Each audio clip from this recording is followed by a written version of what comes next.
নামে ভারে ঐতিহ্যে দেশের ক্রীড়াঙ্গনে বড় নাম আবাহনী লিমিটেড। আরও একবার সেই প্রমাণটা তারা রেখেছে।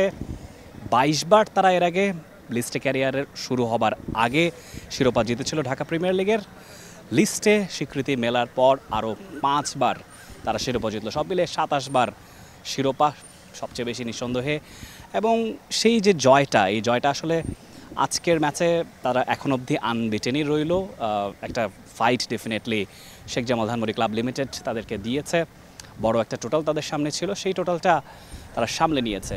এনামুল হক বিজয়, তিনি 67 রান করেছেন, 83 রান করেছেন আফিফ হোসেন ধ্রুব। কিন্তু দিন শেষে captain leading from the front Mosaddek Hossain Saikat 53 run তিনি করেছেন এবং জয়সূচক রানটাও তার ব্যাট থেকে এসেছে। লাস্ট ওভারে যখন 9 রান লাগতো তিনি স্ট্রাইকে ছিলেন, তিনি সেই প্রেশার সিচুয়েশনটা সামাল দিয়েছেন। চমৎকার একটা জয় আবাহনী লিমিটেডের মিলেছে।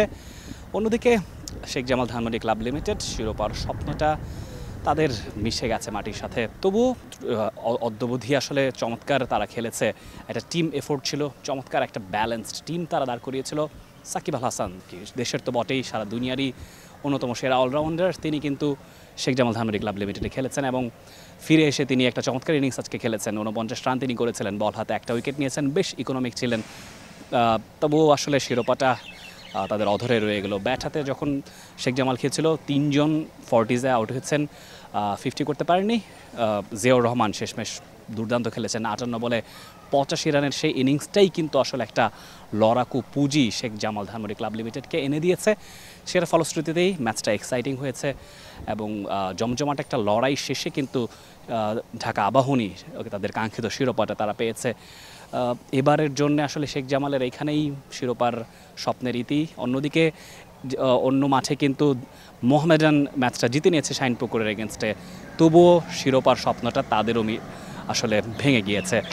সেখানে আবাহনী যথারীতি একটা ফেভারিট টিম, ঢাকা প্রিমিয়ার লিগের বড় নাম, তারাও একটা যথারীতি একটা ব্যালেন্সড শক্তিশালী টিম তারা দাঁড় করিয়েছিল। সেই ধারাবাহিকতায় আসলে তারা আনবিটেন চ্যাম্পিয়ন এখন অবধি হয়ে গেছে। 2টো ম্যাচ বাকি আছে, 2টো ম্যাচ জয়ের দিকেই চোখ থাকবে প্রত্যেকটা দলেরই।